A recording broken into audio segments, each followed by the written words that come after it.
इन दिनों शिक्षा विभाग का एक परिपत्र जो संघों के निर्माण और एसोसिएशन यानी संघ की मान्यता के मुतल्लिक है, बहुत सुर्खियों में है। उस ऑर्डर का आशय यह था कि अमुक सेवा के कोई कर्मी संघ नहीं बना सकते हैं और ऐसे संघ की विभाग मान्यता नहीं देता है। यह एक एग्जीक्यूटिव ऑर्डर था जिसको हम लोग सर्कुलर भी बोलते हैं। इसके कारण राज्य के विभिन्न कर्मियों में एक ऊहापोह की स्थिति है। तो आइए आज हम आपसे बात करते हैं कि संघों के निर्माण, एसोसिएशन के फॉर्मेशन के संबंध में नियम, कार्यकारी आदेश, विधान और संविधान क्या कहते हैं। नमस्कार, मेरा नाम ओम प्रकाश यादव है और आप देख रहे हैं वॉइस ऑफ रिपब्लिक। दोस्तों, इस विषय पर बात करने के पूर्व कुछ बेसिक चीज़ों की जानकारी मैं आपके साथ शेयर करना चाहता हूँ। आप सब लोग जानते हैं कि 1950 में भारत का संविधान लागू हुआ। सरकारी कर्मियों के लिए कुछ अनुच्छेद संविधान के बड़े महत्वपूर्ण हैं। पहला अनुच्छेद 309 है। यह अनुच्छेद सरकार को, यानी अगर केंद्रीय सरकार के कर्मी हैं तो केंद्र सरकार, और अगर राज्य सरकार के कर्मी हैं तो राज्य सरकार को यह अधिकार देती है कि वह अपने कर्मियों के सेवा के संबंध में, सेवा शर्तों के संबंध में नियम बना सकती है। इसलिए आप देखेंगे कि अगर बिहार के परिप्रेक्ष्य में बात करूं तो आप देखेंगे कि बिहार में जितने भी नियम बने हुए हैं, सेवा संहिता, पेंशन रूल, टीए रूल्स आदि आदि, वे सभी, या सीसीए रूल्स, वो सभी संविधान के अनुच्छेद 309 के तहत बने होते हैं। आए दिन आप 3-4 चीज़ों से रूबरू होइएगा। कभी आप सुनेंगे कि यह संविधान है, कभी कोई सुनिएगा कि वो नियम है, फिर कभी आप देखिएगा कि यह कानून है, कुछ सुनिएगा सर्कुलर है। तो पहले इसको समझ लीजिए, इन सबों के महत्व क्या हैं और इन सबों का क्या स्थान है, किसका क्या सिग्निफिकेंस है। सबसे पहले ये जान लीजिए कि यह देश संविधान से चलता है, यानी संविधान सर्वोपरि है। और अगर संविधान में भी आप बात करें तो फंडामेंटल राइट्स पार्ट 3 में जो हमारे अधिकार हैं, मौलिक अधिकार जिनको हम बोलते हैं, वो सर्वोपरि है। इसलिए आप कभी कभी सुनते होंगे कि अगर संविधान में कोई संशोधन हुआ और मौलिक अधिकारों से छेड़छाड़ हुई तो न्यायालय, स्पेशली सुप्रीम कोर्ट, उसको स्ट्रक डाउन कर देता है। तो पहले यह समझना है कि संविधान सर्वोपरि है। इसके बाद आता है कानून। उसको हिंदी में हम अधिनियम बोलते हैं और अंग्रेजी में एक्ट बोला जाता है। एक्ट लेजिस्लेचर से पास होता है। अगर केंद्रीय स्तर पर सेंट्रल लॉज है तो पार्लियामेंट उसको पास करता है, और अगर स्टेट का है तो स्टेट लेजिस्लेचर पास करता है। उसके बाद उसकी विभिन्न प्रक्रियाओं से गुजरते हुए वो नोटिफाई हो जाता है, वो एक्ट बन जाता है। अधिनियम या बोलचाल की भाषा में हम लोग कानून बोलते हैं। हर एक कानून को लागू करने के लिए रूल्स बनाए जाते हैं, क्योंकि जब तक वो प्रोसीजर लेट डाउन नहीं होगा वह अधिनियम लागू होना मुश्किल हो जाता है। इसलिए आप पाएंगे कि कोई भी अधिनियम है तो उसके लिए कॉरस्पॉन्डिंग रूल्स बनाए जाते हैं। रूल्स गवर्नमेंट बनाती है, यानी वो कैबिनेट से निर्णय हो जाता है, उसको विधानमंडल से पास करने की आवश्यकता नहीं होती है, यद्यपि उसको विधानमंडल के टेबल पर सिर्फ रख दिया जाता है। जहां तक परिपत्र या एग्जीक्यूटिव ऑर्डर का प्रश्न है, यह सरकार का प्रेरोगेटिव है और कॉन्स्टिट्यूशन में गवर्नमेंट को यह अधिकार है कि जिस विषय पर कोई कानून न हो, नियम न हो, या अगर हो और उसमें कुछ एम्बिग्यूटी हो तो वो सर्कुलर निकाल सकता है। यहाँ ध्यान देने वाली बात यह है कि अगर कोई सरकारी आदेश, कोई एग्जीक्यूटिव ऑर्डर किसी नियम या किसी अधिनियम कि किसी लेटर और किसी स्पिरिट के विरुद्ध है, यानी उसको कॉन्ट्रावीन करता है, तो वह नियम संगत नहीं है और उसको कॉम्पिटेंट अथॉरिटी स्ट्रक डाउन, यानी उसको निरस्त कर सकता है।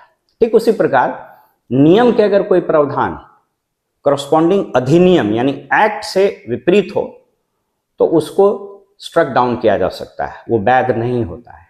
और उसी प्रकार अगर अधिनियम का कोई प्रोविजन या कोई अधिनियम पूरे टोटलिटी में कॉन्स्टिट्यूशन से या कॉन्स्टिट्यूशन के किसी पार्ट से, लेटर या स्पिरिट में अगेंस्ट हो, तो उस अधिनियम को, उस एक्ट को, कोर्ट को यह अधिकार है कॉन्स्टिट्यूशनैलिटी के आधार पर उसको स्ट्रक डाउन कर देती है। इसका मतलब क्या हुआ? आम भाषा में यदि समझें तो सबसे ऊपर संविधान, उसके नीचे अधिनियम, उसके नीचे नियम और उसके नीचे कार्यकारी आदेश होता है। जिस कार्यकारी आदेश की मैं बात कर रहा था वो एक एग्जीक्यूटिव ऑर्डर है। अब आप इसके वैधानिक और संवैधानिक पहलू को समझें।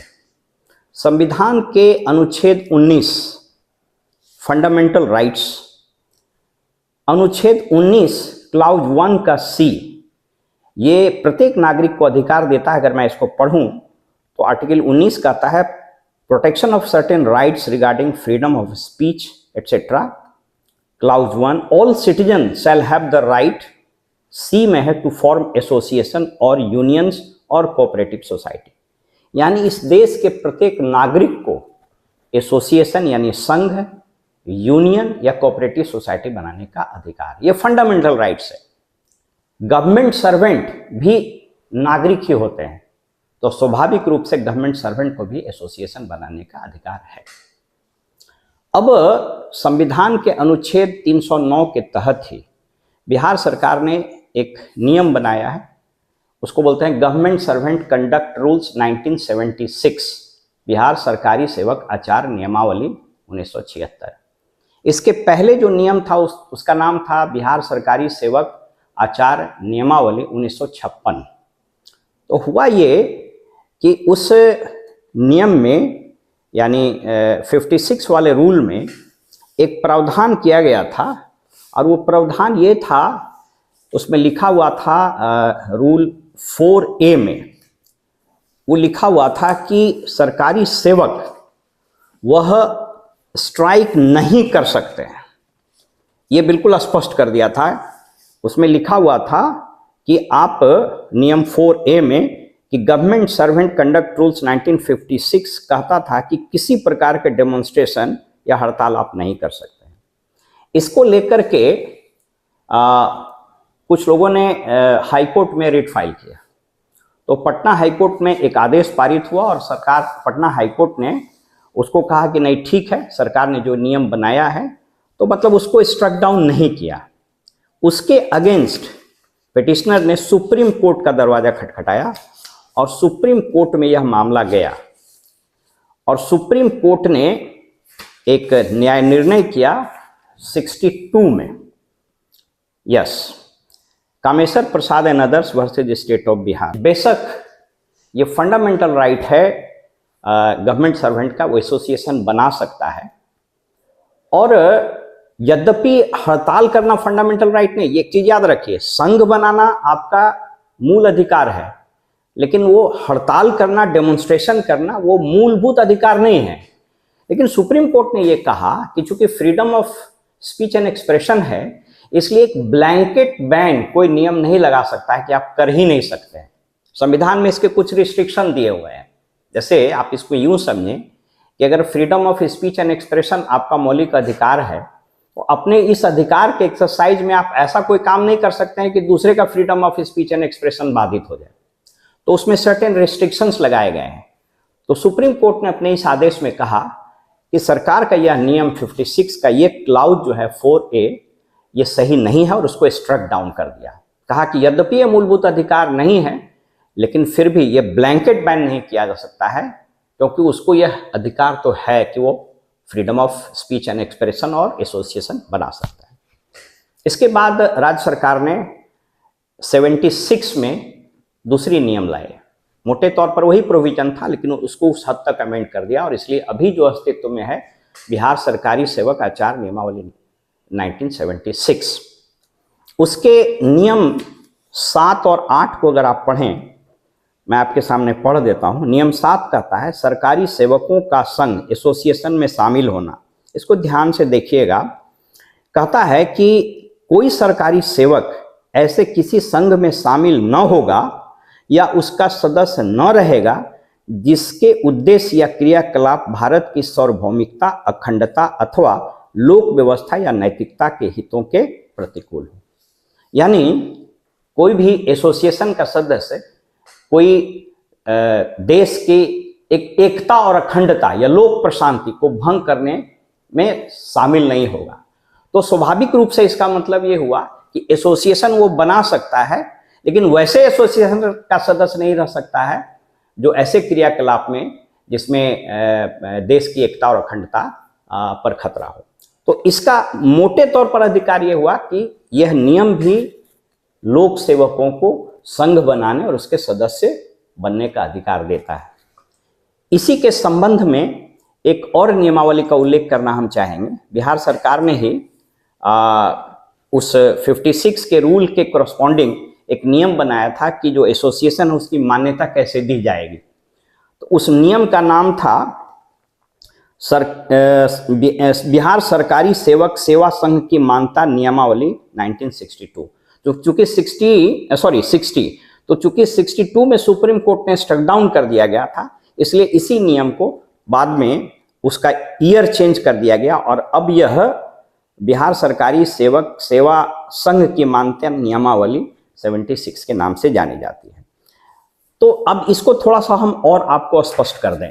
एक और हाल का निर्णय है, इसको हम सिर्फ रेफर कर देते हैं। यह बहुत हाल का निर्णय है, 25/5/2023। यह भी सुप्रीम कोर्ट का एक निर्णय है, दिल्ली हाई कोर्ट का एक निर्णय है। इसमें भी इसी बात को वैलिडेट किया गया है कि राज्य के कर्मी या कोई भी सरकारी कर्मी संघ बना सकते हैं और संघ को उसके नियम के अनुसार संचालित भी कर सकते हैं। अब यहां एक दो चीज हम आपको स्पष्ट कर दें। जैसे जब संघ बनता है तो यदि सरकारी सेवक चाहे या वो संघ चाहे तो रजिस्ट्रेशन सोसाइटी एक्ट के तहत उसको कोऑपरेटिव डिपार्टमेंट से उसको रजिस्टर करा सकता है, चाहे तो नहीं भी करा सकता है, ये मैंडेटरी नहीं है। अगर आप रजिस्ट्रेशन उसका करा लेते हैं तो कई फायदे आपको मिल सकते हैं, लेकिन ये कोई मैंडेटरी नहीं है कि उसको रजिस्ट्रेशन कराना ही पड़ेगा। वो चाहे तो करा भी सकता है, चाहे तो नहीं भी करा सकता है। इस पूरे मामले का लब्बो लबाब ये है कि अगर मैं कुछ स्पष्ट शब्दों में कहूं तो नंबर 1, भारत के नागरिक सहित सरकारी सेवकों को संघ बनाने का मौलिक अधिकार प्राप्त है जो संविधान में दिया हुआ है, इसको आप डिनाई नहीं कर सकते। दूसरा, संविधान के अनुच्छेद 309 के तहत जो सरकारी सेवक आचार नियमावली बने हुए हैं उसमें भी संघ बनाने या संघ के सदस्य रहने पर कोई रोक नहीं है। ऑफ कोर्स सर्टेन रिस्ट्रिक्शंस हैं कि किन किन चीज़ों में उसको इन्वॉल्व नहीं होना है, जैसे कोई वायलेंस नहीं कर देना है, पब्लिक ट्रैंक्विलिटी को नहीं तोड़ देना, तो वो law of the land prevail करता है। एक चीज़ और आजकल बहुत बात आ रही है कि लोग मीडिया में बात कर लेते हैं या कुछ चीज़ें सोशल मीडिया में चली जाती है। इस पर यद्यपि हम कभी विस्तार से बात करेंगे, लेकिन आपको ये बताते चलें कि ये 1976 का गवर्नमेंट सर्वेंट कंडक्ट रूल्स है, जिसके नियम 9 और आगे भी चर्चा की गई है कि गवर्नमेंट सर्वेंट को प्रेस में आके, रेडियो में आके बात नहीं करना है। यहाँ एक चीज़ और जान करके रखिए, एक क्रांतिकारी अधिनियम इस देश में बना, उसका नाम है सूचना का अधिकार अधिनियम 2005, RTI एक्ट 2005। यह एक्ट अपने आप में इसलिए क्रांतिकारी था, इसके एक्ट के प्रोविजन में यह स्पष्ट किया गया है कि पब्लिक अथॉरिटी को या जो ऑफिस होल्ड करता है उसको वॉलंटरली यानी अपने आप सभी सूचनाओं को डिसेमिनेट कर देना है, कि पब्लिक के पास उसको सूचनाओं को दे देना है, प्रकाशित कर देना है, वेबसाइट पर डाल देना है। इनफैक्ट उसका सेक्शन 22 जो है वो कहता है कि ओवरराइडिंग इफेक्ट यानी कोई नियम या कोई अधिनियम का कोई प्रोविजन अगर सूचना के अधिकार अधिनियम के इस स्पिरिट के विपरीत है तो RTI एक्ट का सेक्शन 22 कहता है कि उस पर ओवरराइडिंग इफेक्ट होगा। इसका मतलब यह हुआ कि सूचना का अधिकार अधिनियम के प्रोविजंस उस पर प्रिवेल करेंगे। आप लोगों को अक्सर दो चीज आपके जेहन में या आप इनकाउंटर करते होंगे, एक को बोलते हैं लेटर ऑफ स्पिरिट और एक को बोलते हैं लेटर और एक को बोलते हैं स्पिरिट। तो कोई भी कानून का लेटर और स्पिरिट ये दो चीज होता है। तो जैसे मैंने अभी कहा कि सूचना के अधिकार का लेटर भी वो कहता, और स्पिरिट क्या है, उसकी भावना क्या है, उसकी भावना यह है कि गवर्नमेंट सर्वेंट को कोई चीज हाइड नहीं करना चाहिए। ऑफ कोर्स उसके कुछ सेक्शन 8 में उसके कुछ रिस्ट्रिक्शंस दिए हुए हैं, लेकिन मूल रूप में जो हमारे पास सूचना है वो हमको पब्लिक को उपलब्ध करा देना है। तो इसमें कोई ऐसी बात नहीं है कि जिसको कोई चीज़ छिपाई जा सके। तो इस पर हम डिटेल में और कभी बात करेंगे कि सूचना के अधिकार अधिनियम की जो ओवरराइडिंग इफेक्ट है उसके कारण क्या गवर्नमेंट सर्वेंट कंडक्ट रूल्स में भी कुछ अमेंडमेंट होने चाहिए, इसमें कुछ संशोधन होने चाहिए, उस पर कभी विस्तार से आपसे चर्चा होगी। यदि अभी तक आपने इस चैनल को सब्सक्राइब नहीं किया है तो कृपया इसे सब्सक्राइब कर लें और हाँ, बेल बटन जरूर दबा दें। आपके मन में भी यदि कोई कानूनी, वैधानिक या सेवा से संबंधित, सरकारी सेवा से संबंधित कोई प्रश्न है, कोई उलझन है, तो आप हमें ज़रूर लिखें। हमारा पता है voiceofrepublic1@gmail.com और हाँ, उसमें आप पूर्ण विवरण लिखें, मोबाइल नंबर भी लिखें, ताकि हमारी टीम आपको रीच आउट कर सके और हम आपके समस्या का समाधान जरूर करेंगे। मित्रों, यह चैनल मैंने आपको समर्पित किया है और उम्मीद है कि आपने इसे अभी जरूर सब्सक्राइब कर लिया होगा। नमस्कार।